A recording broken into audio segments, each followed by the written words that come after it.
Talaga. Ano sabi nyo? Wala akong pera ngayon. Pero sa katotohanan, no, my dear was in Christ, no? Sabi nga, nakita kami ng kaklase ko kahapon, no? Sa Thailand. Sabi niya, pare, blessed pa rin tayo, pare, kasi wala tayong maintenance. So, di ba, no? Kayo ba may maintenance na kayo? Wala pa po. Talaga? Di pa nagpapacheck pagka ikaw ay nagpapasakop sa Diyos, si Lord na ang bahala sa maintenance. Amen ba yun, no?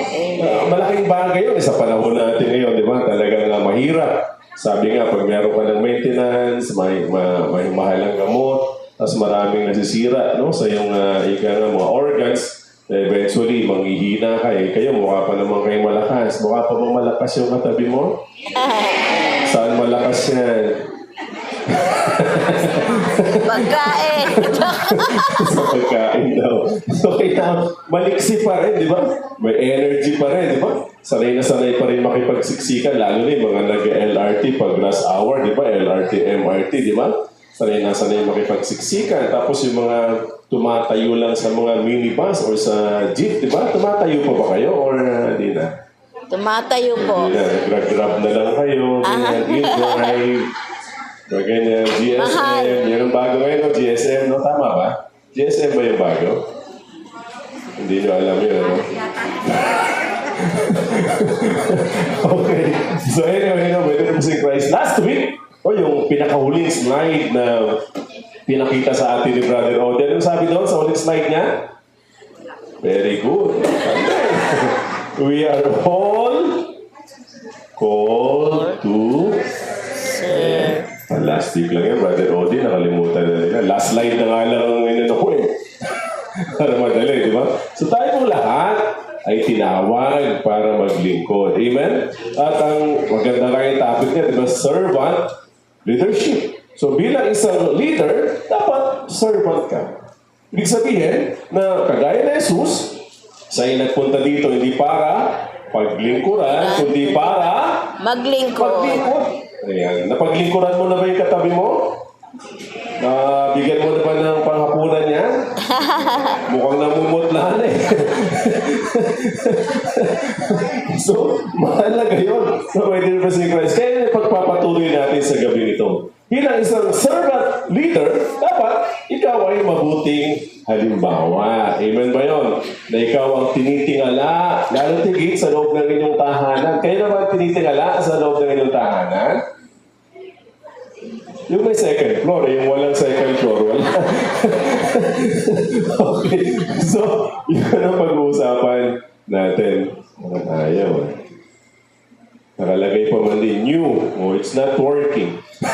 Be a good example. Be a good, nag-work na. Be a good example. So sabi ni Jesus Christ, sabi niya, I have set you an example that you should do as I have done for you. Ano bang ginawa ni Jesus sa atin? Di ba, inalay niya yung kanyang buhay para tayo lahat ay maligtas.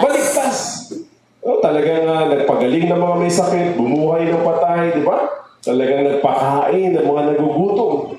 Amen ba yun? Amen. So ginagawa niya na ba yun? Nagpakain na kayo na nagugutom? Talaga, yung bigas na walang guto, ha? So, kayo ba ay nagpagaling na ng mga may sakit? Kayo ba nagpre-offer sa mga mahal niyo sa buhay? Gumagaling ba o lalong nagkakasakit, no? At bumubuhay ng patay. Ang pagbubuhay naman ng patay sa atin, hindi naman kailangan maging literal, no? Yung mga patayang pananampalataya, talagang walang paniniwala sa Diyos. Yung ginagawa natin ng pagmimisyon, lalo na yung mga nag-aakyat, no? Ng imahe ni Divine Mercy, nabuhay muli ang kanilang pananampalataya, nagkaroon muli ng direksyon ang kanilang mga buhay. Amen. So kung ano yung ginawa ni Jesus, dapat ganun din ang ginagawa natin bilang mga tagasunod ni Jesus. So sabi niyan, being a good example can influence those around us in incredible ways. Allow God to guide our actions and thoughts on how we can become an inspiration to our family and community. Community. Na-inspire ka ba dyan sa katabi mo? Na pag Amen. nakikita mo siya, naalala mo na napakabuti ng Diyos. Amen. Na pag nakikita mo yung katabi mo, sinasabi mo, alam mo. Sabi sa kanta, wala kang katulad. Wala nang hihigit.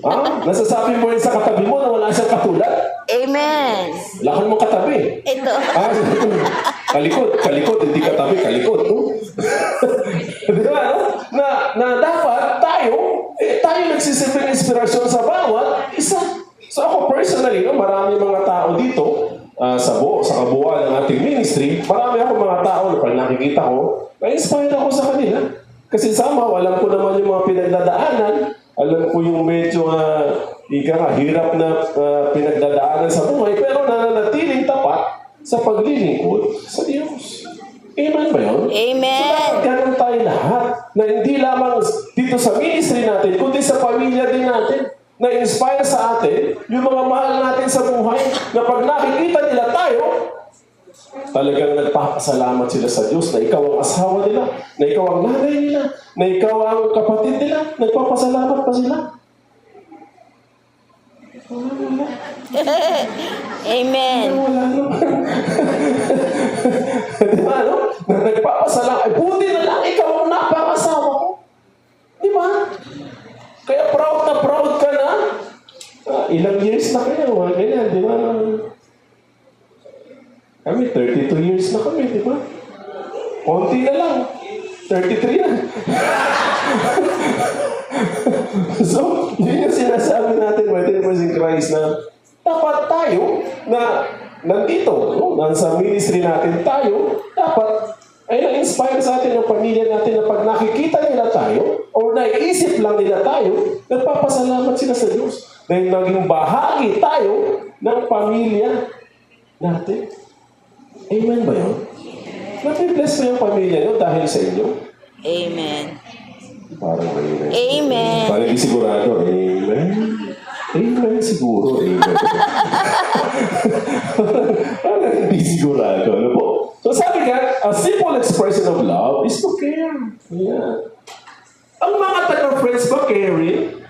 Amen. So, pag nakikita, uy, kumusta ka na? Kumain ka na ba? Yan. Simple lang yun, di ba? Kayo ba, ganun kayo pag nakikita niyo, oh, kumusta ka na? Kumain ka na ba?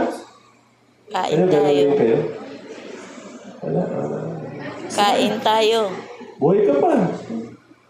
Parang sabi ng isa kahapon, sabi niya, oh, buhay ka pa pala. Oh, nakita, buhay na. Ano na sinabi niya? Alam ni Sister Lisa kung sino nagsabi niya, may picture siya doon. Oh. Kung naalala pa niya, medyo may memory gap rin.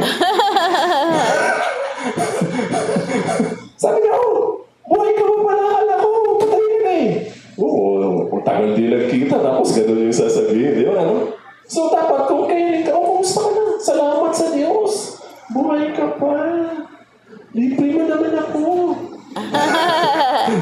So, yun ang pinakasimple. Di ba? No? Then of course, we share and understand the feelings of others. Yung tinatawag natin, we empathize. Amen? Putting yourself in one's shoes. Alam niyo po yun? Amen. Ben Duffy. Kilala niyo si Ben Duffy? Hindi, di ba? Kilala niyo si Ben Tisoy. Sinasabi niya, we empathize. So, ilagay mo yung sarili mo sa kinalalagyan ng kung sino man ang nakakasalamuha mo para mas maintindihan mo yung pinagdadaanan niya. Para hindi tayo basta-basta nang husga. Grabe naman to, ang sungit-sungit. Grabe naman to, sama na ugali. Grabe naman to, damot-damot. Inaalam mo ba bakit siya nagiging madamot? Baka may pinagdadaanan. Inaalam mo ba bakit masungit? Baka may problema. Hindi yung basta-basta ka na lang nanghusga. Eh dito sa atin, di ba, wala nang judgmental? Amen. Pangiti-ngiti na lang yun. So, we empathize. Amen ba yun? So, sabi nga, hindi natin dapat hinuhusgahan ang bawat isa. Nakikita natin, normal kasi sa ano, di ba, nag-opisina pa ako pagka yung mga babae pumapasok, parang may tulong. Meron ngayon, meron. Talaga? Talaga, ganun ba talaga mga babae? Pag meron, masungit? Totoo ba yun? Amen. May nag-amen. May nagsabi ko, hindi. Parang galit naman nung sinabi ko, hindi, no? Amen ba yun? Eh, ba't kami mga lalaki? Pag meron kami, hindi naman kami mga init ang ulo. So, makikita natin, my dear in Christ, na yun ang isang natutunan ko dito sa isang speaker. Hindi ko na alam sino nagsabi nun, na baga, huwag mo basta-basta usgahan yung kasama mo. Alamin mo muna yung background. Alamin mo muna yung buhay niya. Baka pang maalaala mo kaya ang kwento ng buhay niya, di ba? Pwedeng pang maalaala mo kaya or malala na kaya. Di ba, no? So, importante yun. Na inuunawa natin, iniintindi natin. Di ba yan ang trabaho ng mga guidance counselor, di ba? Nakikinig sila. Pinakikinggan. O sige po. Magkwento ka. Pinagkikwento ka. Di ba mga guidance counselor ba? Pasok ng pasok. Di ba nakikinig lang? Nag-guidance na ba kayo? Di pa po. Mabait nyo. Hindi kayo nag-guidance. Okay. So, sabi po dyan, anything you do outside of love will become a burden later on. Kaya marami nagre-reklamo, di ba? Yung mga magulang, real talk tayo. Ikaw, pinag-aaral kita, ngayon may trabaho ka na. Di mo pala ako naalala. Ibig sabihin, yung ginagawa mo, maasa ka ng kapalit. Di mo ginagawa out of love.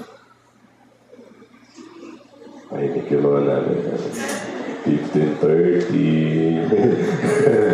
Di ba, no? So, dapat lahat ng ginagawa natin, ginagawa natin out of love. Para hindi darating sa punto na nanunumbat ka na. Hindi darating sa punto na nagbilang ka na ng ginawa mo, maraming taong ganyan. Kundi dahil sa akin. Oo, talaga.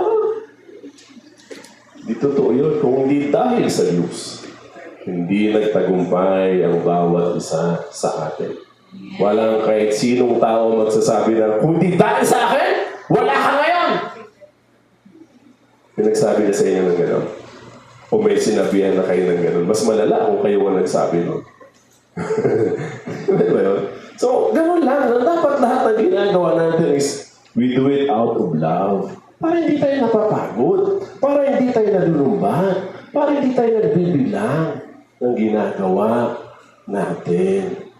Kasi sa oras na nagbilang ka na ng ginagawa mo, wala. Mag-iinarte ka na. Di ba? Iiyak-iyak ka na. Maraming although dito sa atin, wala na nag-iinarte, di ba, no? Wala na po. Wala sabagot. Mukhang meron pa. So, mahalaga yun. May in Christ na para hindi mo nakikita yung katamaran ng iba.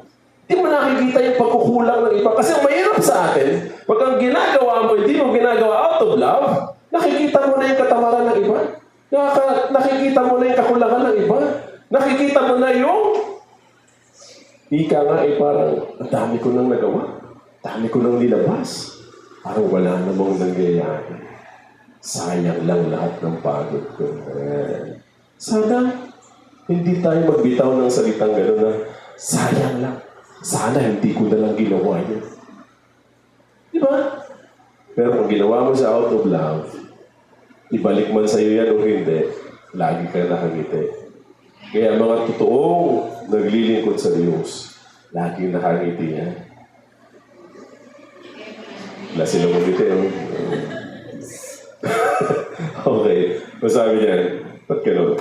Join together in following my example, sabi ni Pablo, ni Paul, no, sa mga taga-Philippians, brothers and sisters, and just as you have us as a model, keep your eyes on those who live as we do.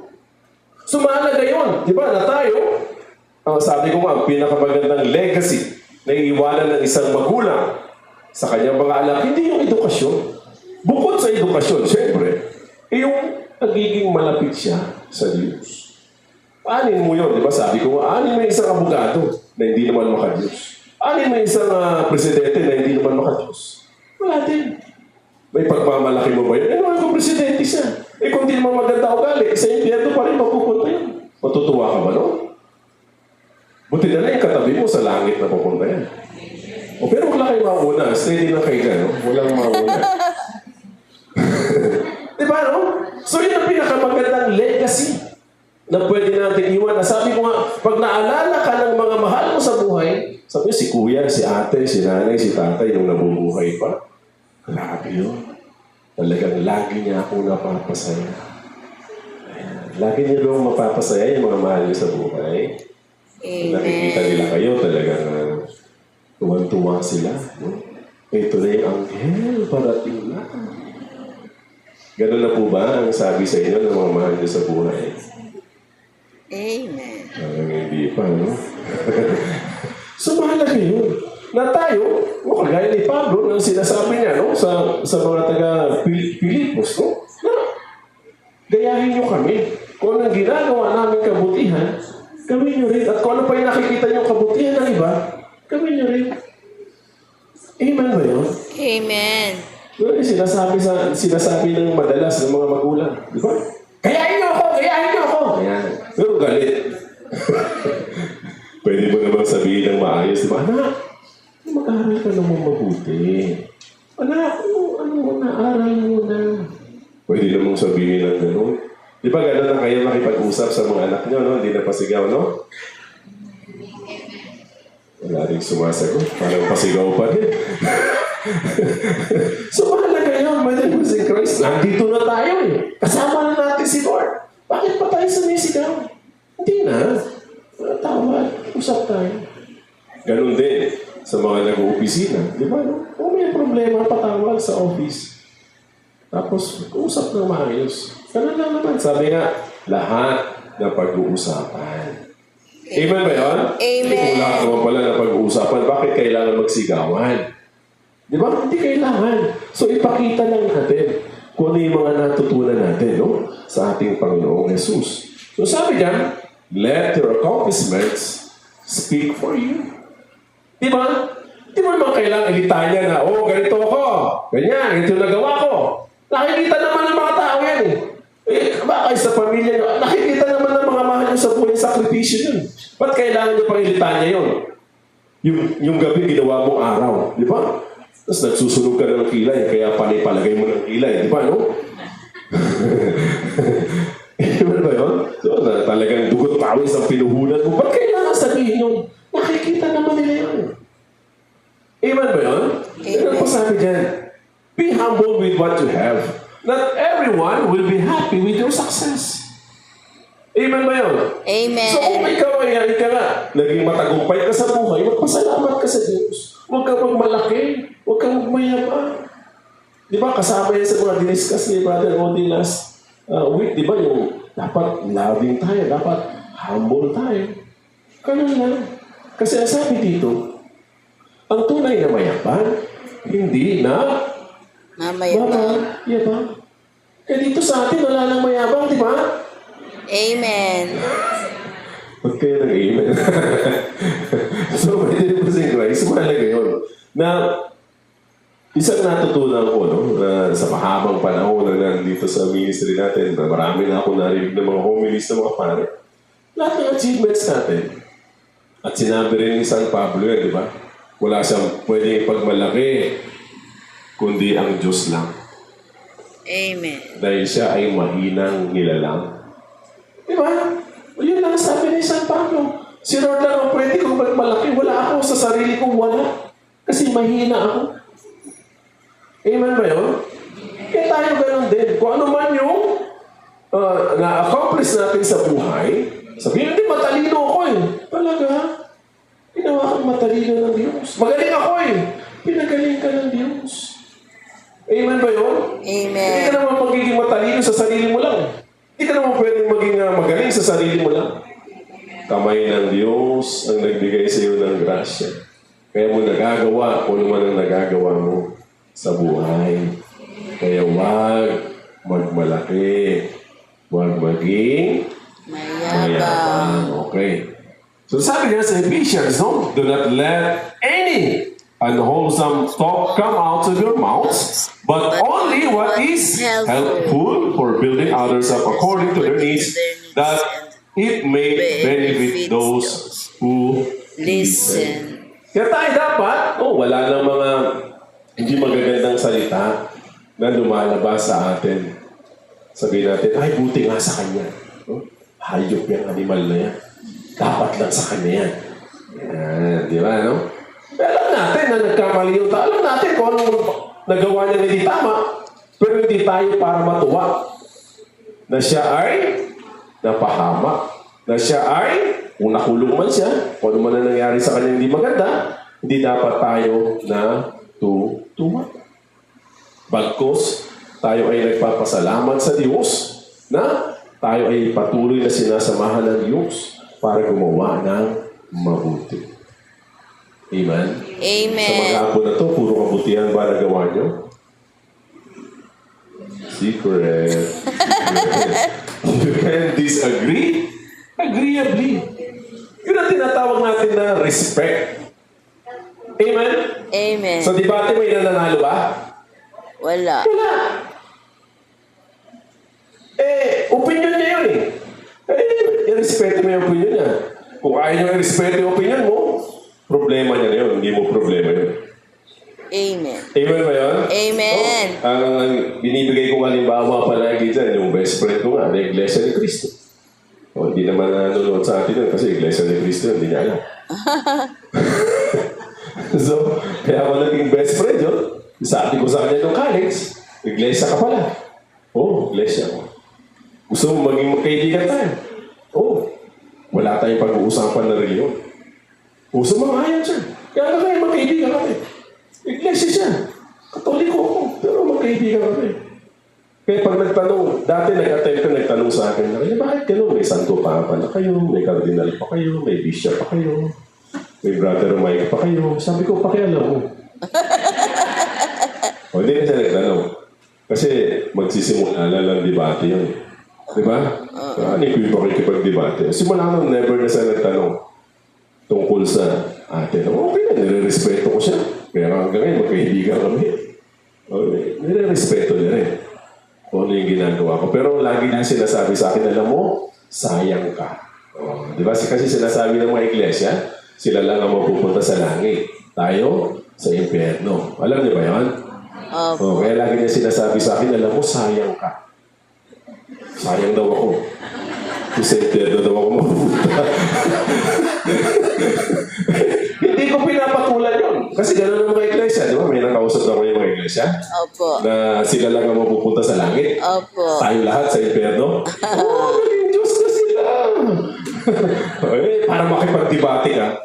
Para saan?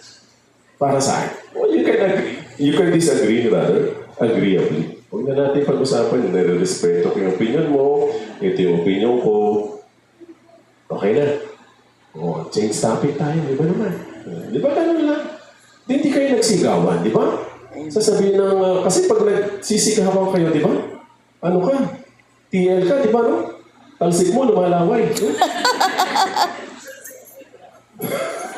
So, importante, whether it was in Christ na opinion nila yun eh. Respeto mo. Kung hindi nila respeto yung opinion mo, problema na nila. Hindi mo problema yan. Amen? Amen. Pero sabi pa dyan, arrogance is worse than hypocrisy. Arrogante. Di ba alam natin pag arrogante, mayabang yan. Yung mga hypocrites, medyo ano lang yan. Yung mga nagmamalinis lang. Di ba, no? Kala mo walang tinatagong lihim, pero meron din. Pero yung mga arrogante, talagang mayayabang yung mga yan. Di ba, no? Pero at the same time, sabi dito, stop Shaming others. Huwag mong ipahiya. Lalo na. Sabi nga, lalo na sa pamilya natin, huwag niyong pagagalitan yung mahal niyo sa buhay in public. That's the worst thing that you will do sa mga anak niyo. Huwag ka na! Hayop pa yung baso sa bahay! Pinig ng mga tropa niya. Papaya yung bata. Magtatalim ng sama ng loob sa inyo. Buti na lang, wala nang ganyan dito, no? Anak, hindi ka na, pasok na. O kaya pupuntahan na lang. Yan na. O di mas okay pa yun. Di ba? Kaysa yung nakasigaw pa. Papaya yung bata. Emotionally, may impact yun. So itatanim niya yun. At pagtanda mo, sisigaw-sigawan ka na rin. Anak, kunin mo yun. Kunin mo! bumabawi. Totoo po yan. Totoo po yan. Kaya, di ba sabi nga, pag pinapagalitan, in private. Pag pinupuri, in public. Yan, okay. Ngayon mo, anak ko na to, napakabait, napakasipag, nagwawalis yan. O yun ang pagkakalat mo in public. Pero yung mga hindi na magandang ginagawa, private lang. Para hindi napapahiya ang ating mga mahal sa buhay. Amen? Kaya hindi sa opisina. Kaya hindi sa eskwelahan. Di ba yung mga teachers na namamahiya? Hindi ko makakalimutan, no? Nung elementary ako. 15 years ago, no? Sabi na nga, yung kaklase ko, napakatahimik. May teacher kami. Pero talaga, namamahiya. Nagulat kami lahat. Biglang tumayo, maliit na tao. Kasi laki lang ni Brother Frank. Tumayo. Sinigawa yung teacher namin, elementary kami, ha? Kasi pinahiya niya. Napakatahimik ng kaklase na. Kaya nagulat kami lahat. Of all students, pupils pala. Elementary pa lang. Of all pupils, siya yung sumagot doon sa teacher namin. Kasi hindi niya na kaya eh. Ipapahiya na siya. Kaya bawal talaga. Amen ba yun? Kasi tayo alam natin ang pakiramdam ng pinapahiya. So tayo naman, ang namamahiya lang naman yung mga nagagaling-galingan. Amen? Pero yung mga magagaling, yan, hindi namamahiya yan. Kaya yung katabi mo, magaling yan. Wala na, amen. Kaya palapakan muna natin Diyos na muna. Okay. So let your conversation be always full of grace, seasoned with salt, so that you may know how to answer everyone. Diba? Pag may lumalapit sa'yo, alam mo paano ka sagutin. Kung may lumalapit man sa'yo para humingi ng payo. Ayan. May humingi na ba ng payo sa inyo po? Meron na? Amen. Meron na. Payo, kasi tagulan, meron. Payo. So, mahalaga yun. Oh, it's an honor, no? Parang iba, no? Para hingan ka ng payo. Yun ay isang manifestation. Isang affirmation na ginagalang ka ng mga taong lumalapit sa'yo. Amen ba yun? May gano'n na hindi naman mataas ang pinag-aralan, pero nilalapitan ng mga matataas ang pinag-aralan pag may problema sila. Diba? Kasi nga, yung reputasyon na itong tao na to, pag full of wisdom yan, talagang pag lumapit ka dyan, gagaang ang pakiramdam mo. Kaya ba, pag may lumalapit sa inyo, humingi ng payo, gumagaang ang pakiramdam? Amen. Parang bumibigat ang pakiramdam. Buti nga sa'yo kasi ikaw eh. Bakit kasi sinabi ko mo sa'yo, huwag mo ano yun, ano mo pa rin eh. Mas nalapit-lapit ka ngayon. Humingi na nga ng payo, pinapagalitan mo pa. Di ba? So, mahalaga, pwede bros in Christ na kailangan full of Grace. para si Mama Mary lang yan, di ba? El Mary, full of grace. So, God chose the ordinary. Ordinary lang ang pinipili ng Diyos. Di ba? Yung 12 disciples. And of course, di ba? Ang ating sister Faustina. Di ba? 3 taon lang nakapag-aral. Galing sa isang mahirap na pamilya. So, ang pinipili ng Diyos para magbigay ng mabuting halimbawa sa karamihan, yung mga ordinaryo lang. Yung simple lang. Simple lang, pero rock. Mga laking kanto talaga. Simple lang na, alam mo na, yung ano ka, kaibigan ka ng bayan, no? Na maganda yung pakinggan yung ano eh, yung term na pag sinasabi, dyan, lumapit ka dyan, approachable yan. Di ba? Hindi sila nahihiyang lumapit. Hindi sila nahihiyang makipag-usap. Kasi alam nila, i-entertain mo sila. Alam nila, no? Na pag lumapit ka sa kanila, magiging okay sila. Amen ba yan? Amen. So paano yun? na hindi niya pinipili yung mga talagang talagang accomplished na in life, talagang successful na talaga. Ordinary lang ang pinipili ng Diyos. When God looks at us in silence, He knows what is in our heart. So kung nakatingin sa atin ngayon ang Diyos, alam ni Lord kung ano yung nasa puso natin. Anong sabi ni Lord? Di ba? Kung ano ang nasa puso mo, sundin mo. So, yung laman ng puso natin, whether it was in Christ, nakikita ng Diyos yan. Hindi tayo pwedeng magmaskara. Hindi tayo pwedeng doble cara. Alam ng Diyos. Kung likas kang mabuti, alam ng Diyos na mabuti ka. Kung alam ng Diyos na anong klaseng tao ang bawat isa sa atin. Sinasabi dyan, learn to see good in others. Diba? Na wala kang tinitingnan sa kapwa mo, kundi pawang, mga kabutihan lang niya. Huwag mong tingnan yung kapintasan ng ibang tao. Kasi pag tinignan mo yung kapintasan ng ibang tao, nagkakasala ka. Kaya tingnan mo na lang. Hindi mo gusto yung yung itsura niya. Tingnan mo na lang, kung maganda sa kanya. Yung ganda naman ng rilo niya. Yeah. Well, at least may nakita kong maganda. Ang ganda naman ng niya. Basta, ang ganda. Naalala ko kasi yan. Di ba, laking tondo nga ako, di ba? Pagka natambay ka sa labas, tapos may mga dumadaan, di ba? Yan ang ginagawa, ng mga, paring, swerte ng hayop na yun, lugi sa kanya yung babae, parang, lugi. Tapos may dadaan. Batuin naman yun. Hindi na kayo nabili yan. Sa divisory lang siguro yan. Kaya doon sa relief goods. Relief goods pa tawag dati sa okay-okay. Alam niyo ba yun? Yung relief goods, yung makakapal na pantalon. Makakapal na pantalon, parang malamig-lamig pa yun. Parang tatanggal lang doon sa patay. So, matuto tayo. Huwag yung ngayon na kayo nakita, uy! Patantaba mo na! So, ngayon na kayo nakita Yung pa sinabi mo, uy! Parang pa ngayon, blooming ka. Pwede naman ganun. Ba't kailangan malaki yung nakikita? Daming ganun. Kaya alam nyo, di ba? Maraming lumatin ng reunion. Magkakaklase, nangyari sa'yo, ba't laki-laki mo na?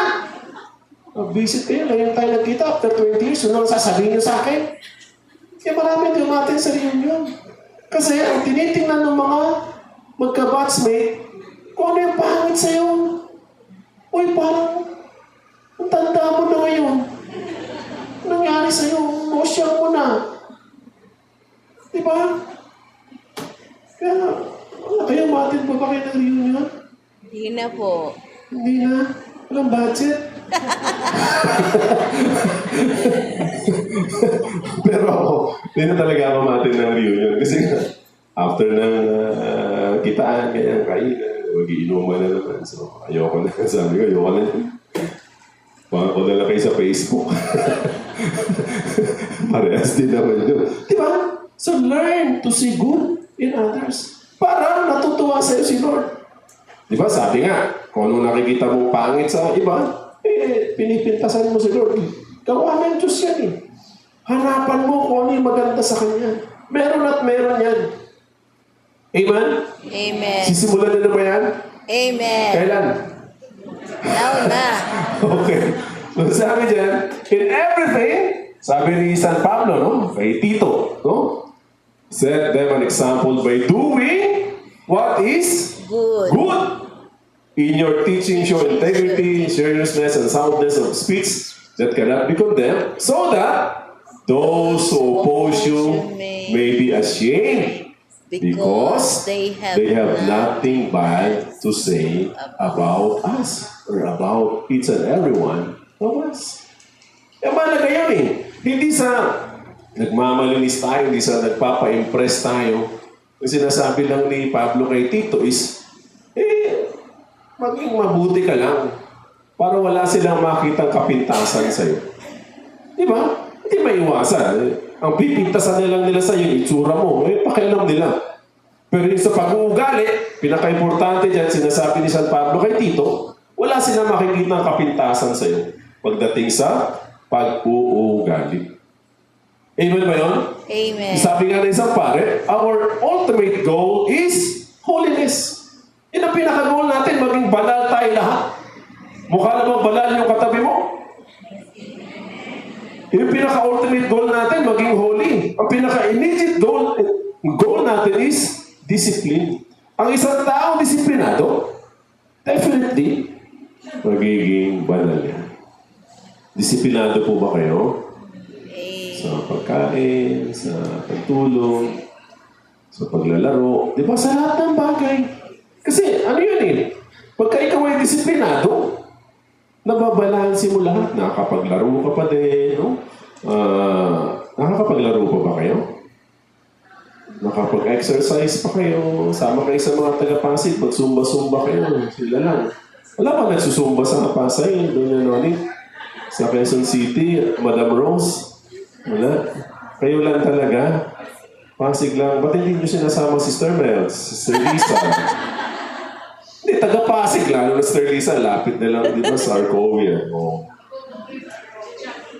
Jogging. Talaga, 2 hours yung jogging. 2 hours. So, yung sinasabi natin, my dear in Christ na, yung sa physical, hayaan mo sila kung anong masasabi nila sa atin. Pero, sabi ni Pablo dyan, sa ugali natin, dapat wala silang masabi. Diba? Amen. Ganun lang. Mahirap, pero kailangan maging mabuting halimbawa tayo. Diba?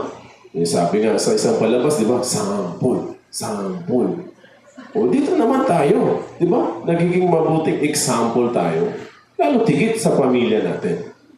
Amen? Sabi niya, ang panukatan ng kabutihan ay ang kabutihan ng Diyos. Wala namang iba eh. Di ba? Ang kabutihan ng Diyos ang panukatan natin. Ang pagiging mabait ay makatao. Ang pagiging mabuti ay makadiyos. Hindi lahat ng mabait ay mabuti. Pero lahat ng mabuti ay mabait. Alam niyo ba yan? Isip sila. Kasi marami pong mababait. Tinotolerate nila yung mali ng iba. Alam mo nang mali. Hayaan mo na. Love ko siya Saan siya pupunta? Impyerno. Yun, mga mababae. Pero wala daw siyang budget. Piligyan ko na lang ng pera. Marami. Di ba mabait? Maraming matulungin.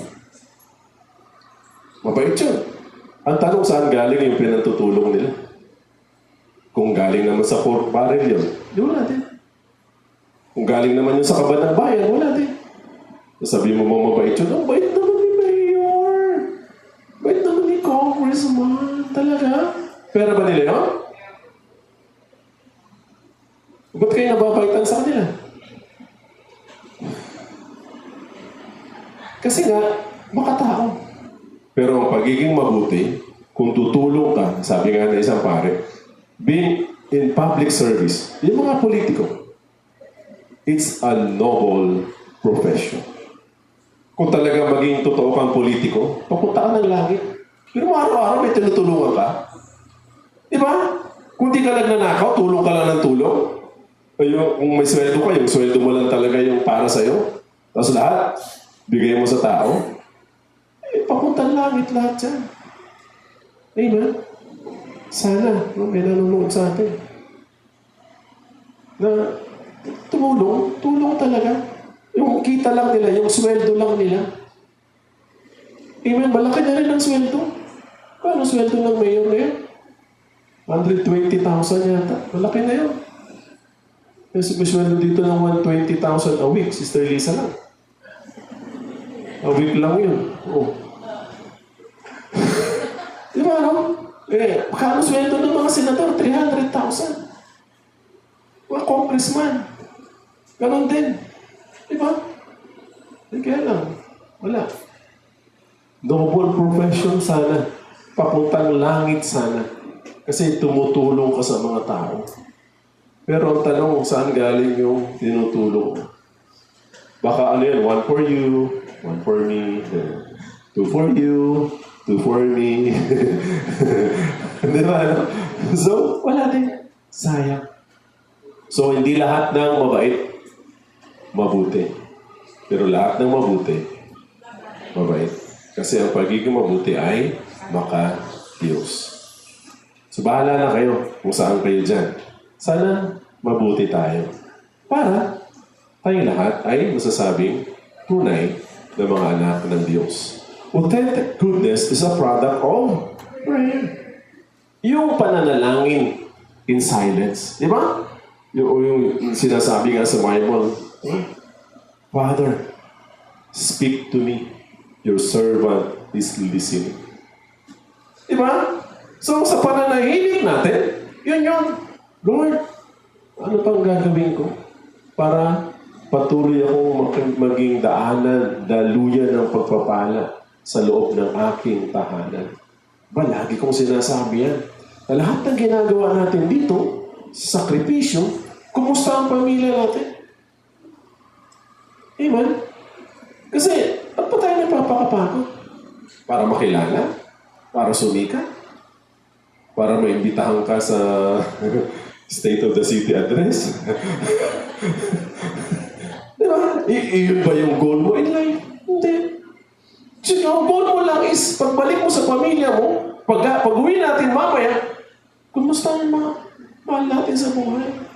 Patuloy ba silang binibiyayaan ng Diyos? Dahil sa mga sakripisyo natin? Dahil sa mga ginagawa natin paglala ng oras para sa misyon? Kung hindi, balikan natin ang sarili natin. Baka, meron pa tayong mga personal agenda. Pag may personal agenda pa tayo, mahirap. Napakapagod maglingkod pag may personal agenda. Amen? Amen. Ito pa sabi dyan. In the same way, sabi ni Jesus Christ, let your light shine before others, that they may see your good deeds and, ang pinaka-importante, glorify your Father in heaven. Na dahil sa kabutihan mo, nagpapasalamat sila na totoong ang buhay ang Diyos dahil sa iyo. Kaya tayo pinagpapala ang pamilya natin dahil sa iyo. Di ba? Kakanta ka ngayon, total birthday naman niya ngayon, di ba?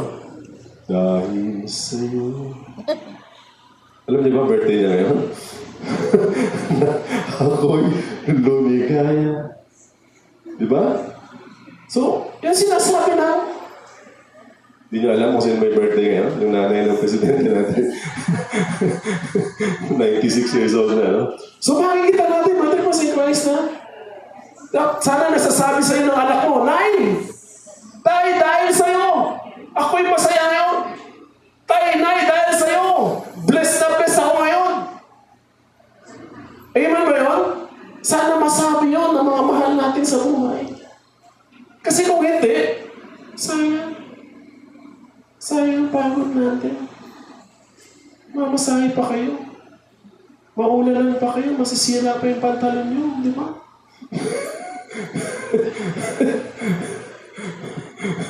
Dati daw, ito, kwentuhan lang naman. Dati daw, pagka nakakita na sila ang pantalon, pinapatahi agad. Ngayon, pag buwang pantalon, sinisira.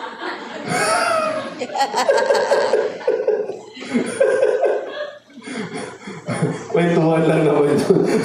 So, makikita natin, Brother si Christ, na sana nagpapasalamat sa iyo kasawa mo. Sana nagpapasalamat sa iyo mga anak mo. Na dahil sa iyo, dumadaloy ang pagpapala ng Diyos sa loob ng iyong tahanan. Amen ba yun? Yun ang pinakamagandang legacy na pwede natin iwan. No, si nanay, si tatay, si ate, si kuya, dahil sa kanila, patuloy kami binibless ni Lord. Dahil naging tapat at totoo. Sabi ko ito, dahil naging tapat at totoo sa paglilingkod ang nanay at tatay ko. Amen ba yun? Ganun lang yun. So kung hindi pa namin bless yung pamilya natin dahil sa ginagawa natin paglilingkod, then hindi pa huli ang lahat. May oras ka pa. Baka gisingin ka pa ni Lord bukas. Sabi pa dyan, learn to smile to people you have difficulty dealing with. May mga tao talaga na pag nakikita mo, naiinis ka. Meron ba ganon? Or pag nakikita kayo, naiinis sila. Di ba? May mga tao talaga ganon eh. Even in our family, di maiwasan yun. No? Pag nakita mo na sila, nako, dito na naman siya. No? O kaya may family reunion, di ba? Pupunta pa doon siya. Di na ako pupunta ron, andun pala siya. Oh, family reunion. Di ba? No? So may mga ganon. So ganon din sa atin. So kung nainis ka sa kapitbahay mo, ngitian mo. Yung ngiting ano naman, hindi ngiting aso. Yung ngiti talaga. Di ba? Pag hindi ka niya nginitian, pabalik problema niya na yun. Amen ba yun? Sa opisina, ganon din. Ngitian niyo yung mga boss niyo. Kahit hindi sila nakakatuwa. Para din sa'yo yun. Amen ba yun? Amen. Kasi napag-usapan niyo yung mga boss, di ba? May mga boss na, di ba, sa opisina, yan, talagang sinisigaw. Yung pala, bumabawi lang kasi sinisigawan sila asawa niya sa bahay na yan. Makabawi man lang, dito na lang sa mga tao sa opisina.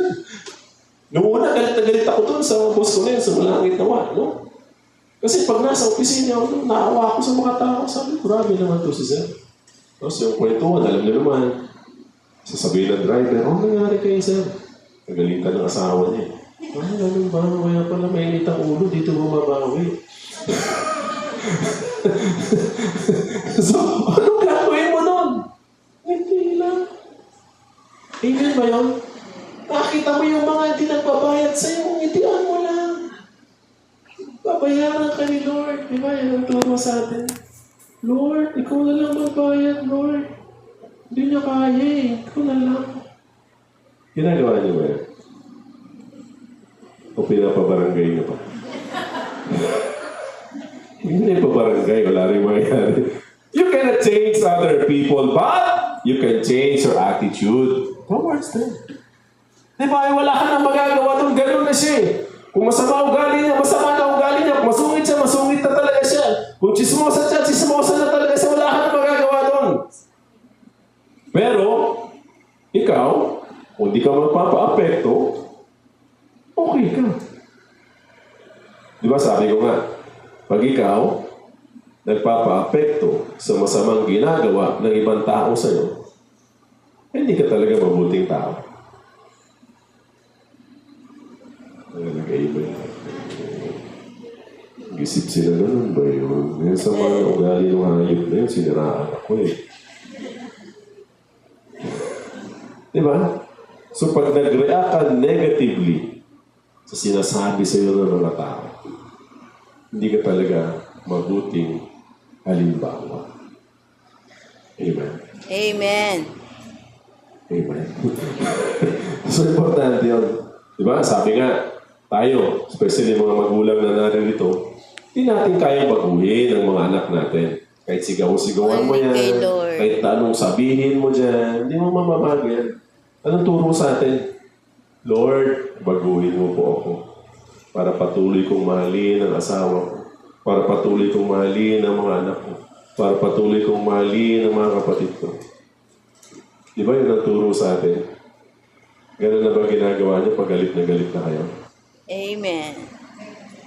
Wala, galit lang talaga sila. Pakala sa umatay siya, twisted siya. Di ba? Wala eh. So yun ang turo sa atin. Alam mo namang hindi totoo yung kwento niya, sinisiraan ka. Alam mo ba ng Diyos ang lahat? Basta Diyos mo na lang. Tapos, move forward. Para tuloy-tuloy kang pagpalain ng Diyos. Amen? Amen. Panguli na to. Sabi niya, raise your Your standard. standard. The grace of God is beyond our comprehension. Raise your standard of loving. Raise your standard of giving. Raise your standard of understanding. So lahat ng magaganda, itaas mo. Diba? Kung mapagmahal ka na ngayon, dapat gawin mo pang mas mapagmahal ka. Kung madali ka magpatawad ngayon, dapat Mapagpatawad ka pa rin. Kung malawak ang pangunawa mo ngayon, dapat mas malawak ang pangunawa mo ngayon. Kung ikaw ay generous ngayon, dapat mas maging generous ka pa. Amen ba yun? Amen. So we have to raise our standards. Na hindi yung parang tumagal ka na sa ministry, pero gano'n ka pa rin. Masungit ka pa din. Mataray ka pa din. May sungay ka pa din. May buntot ka pa din. Di ba? Dapat. Wala na. Unti-unti na nagliliwanag ang iyong buhay. Amen? Amen. Unti-unti na nagliliwanag ang iyong mukha. No? Na talagang ikaw na, ang magiging inspirasyon ng mga tao na nakakasalamuhan mo sa araw-araw. Mahirap pong gawin yan. Ang pinakamahirap kasi dyan is yung magagawa mo siya consistently. Mahirap yun. Pwede mo siyang magawa ngayon. Ewan ko lang bukas. Pero para magawa mo siya consistently, di ba? Magpasakop tayo sa Diyos. Kaya nga, di ba, yung lagi natin sinasabi pag nag-i-intro tayo ng Divine Mercy, last hope of salvation. Di ba? O last hope of salvation. Magpasakop tayo. May Divine Mercy. Para, hindi mo nasasabihin, nasira araw ko dahil dyan. Hayop na yan. Pamamatay yung animal na yan. Di ba? Sino sumira sa araw mo? Ikaw. Amen? So, sana wala nang gano'n. Sabi ko nga, walang puwang ang pagiging mapagmataas. Bakit ka nagmamataas? Wala ka namang mararating kung hindi yan kalooban ng Diyos. Amen? Wala kang success na matatamo sa buhay kung di inalaw ng Diyos. Dapat tanggapin natin ang katotohanan na lahat ng magagandang nagagawa natin ay nagawa natin yon dahil sa grasya ng Diyos. Hindi dahil sa magaling tayo, hindi dahil sa mabuti tayo, kundi mabuti ang Diyos. Huwag mong sasabihin na, di nyo ako kayahin! As a friends ako, kaya ako binibless! Oh, talaga? Hindi totoo yun. Kaya tayo binibless dahil mabuti ang Diyos. Hindi tayo ang mabuti. Amen? So, ibig sabihin, Brother si Christ, di ba? Ito mga nakahuli na kahapon, di ba? Marami yung gospel natin kahapon. Alam niyo yung gospel kahapon, di ba, no? Tungkol sa, very good, nakalimutan na, inaanod na yung inaanod, no? Sinabi ni Lord, kalma lang. Kalma lang. So para tayo patuloy na maging mabuting halimbawa, ano man ang sitwasyon sa loob ng ating tahanan, sa komunidad na ating ginagalawan, kalmado lang. Tapos at peace lang. Tapos, di ba, sinasabi natin lagi, Jesus, I trust in you. So kung ganun lagi ang ating mindset, ganun lagi ating pananaw sa buhay, mas madali na ikaw ang good example of a servant leader. Amen? Kaya, my dear friends in Christ, sabi ko nga po, maraming hamon, marami tayong challenges sa loob ng ating tahanan, sa ginagalawan natin sa araw-araw. Pero isang bagay ang malinaw. Yung sinabi, no? Na tayo lahat, tinawag ng Diyos para maglingkod. Ang una natin paglilingkuran, ang ating pamilya. Amen? So, ano na yun overflow na lang yun Ginagawa natin sa labas, overflow yun. Kasi hindi naman pwedeng pamilya lang. Hindi pwede. Hindi tayo nagtatapos sa pamilya lang.